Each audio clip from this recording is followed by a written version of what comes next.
هل الموتوسيكل ده فعلا كويس؟ هل هو وحش؟ هل ينفع في التوصيل؟ انا هنقل تجربتي اللي قعدت بيها يومين مع الموتوسيكل ده واقول لكم انطباعاتي ايه. طيب، اول مشوار خدت فيه الموتوسيكل ده كان من داندي مول او من اكتوبر لحد المهندسين، والهدف كان اختبار حاجتين او كذا حاجه مع بعض اقولها لكم. اول حاجه ان انا اكون قارص على الموتوسيكل اقصى حاجه طول الفتره دي، مثلا 13 كيلو او 12 كيلو، عشان اشوف هل هيحصل حاجه زي ان الموتوسيكل يسخن فلما انزل في الزحمه يبدا يحصل تغيرات في الموتور، زي ان الدبرياج يوطى زياده عن اللزوم، او ان الموتوسيكل ما يبقاش فيه عزم او يحصل اي مشكله او تقطيع او تنتيش. فدي كانت اول حاجه كنت عايز اجربها. تاني حاجه عايز اشوف هل فيه اهتزازات على الطريق السريع ولا لا. تالت حاجه وهي هل الموتوسيكل هيكون ثابت معايا على الطريق السريع ولا لا. طيب، ولما طلعت المحور ايه اللي حصل؟ لما طلعت المحور انا كنت عايز اشوف السرعه هتبقى عامله ازاي معايا، الاهتزازات، الهواء، الكلام ده كله.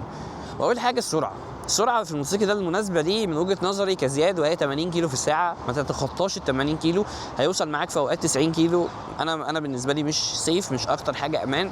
80 كيلو مناسبه جدا على الموتوسيكل ده. الاهتزازات كانت محترمه جدا، مفيش اهتزازات عاليه، لان اصلا الموتوسيكل 100 سي سي هو اصلا هو واقف انت مش حاسس ان هو داير، ودي حاجه انا اتلخبطت فيها كتير، ان انا كنت بفتكر ان هو مش داير من كتر ما هو ملوش صوت. النقطة الثانية وهي الرياح والثبات على الطريق. الموتوسيكل كان ثابت زي ما قلت لحد 80 كيلو في الساعة، اللي أنا قلت إن هي مناسبة ليه جدا. ومن المشاكل اللي أنا واجهتها المرايات. هم ادوني في الموتوسيكل ده المرايات دي مش المرايات المدورة. المرايات دي بصراحة زاوية الرؤية فيها مش أفضل حاجة، مش مظبوطة خالص مع قعدتك ومع البوستشر بتاعك. البوستشر أو القعدة بتاعتك، الكرسي مريح جدا، يعني أنت مش هتحس إن أنت متضايق خالص.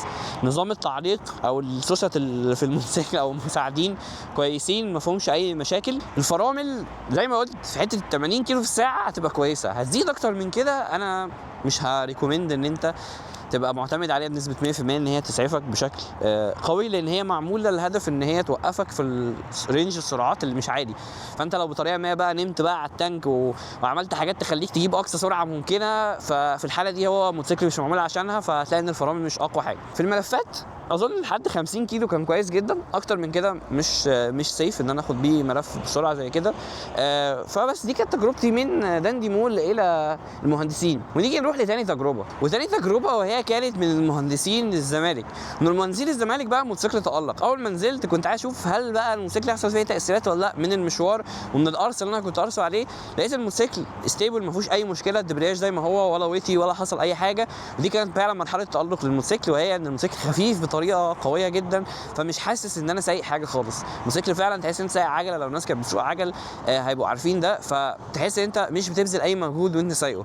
بصراحه كانت تجربتي لذيذه جدا، لفيت بيه شويه حلوين جدا، الغيارات سلسه جدا معايا، ما كانش فيها اي مشاكل.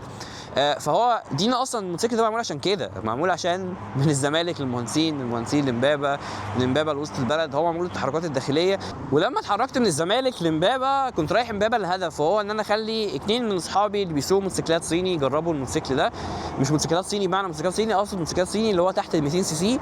وكانت تجربتين لاثنين، واحد بيحب الجري والفرق، وواحد بيشتغل بالموتوسيكل. اللي بيشتغل بالموتوسيكل قال لي ان تجربه الموتوسيكل كويسه جدا لذيذه لو هيديله فعلا الضمان بقى والاعتماديه اللي الشركه بتقول بتوصي بيها، فدي هتبقى حاجه ممتازه جدا.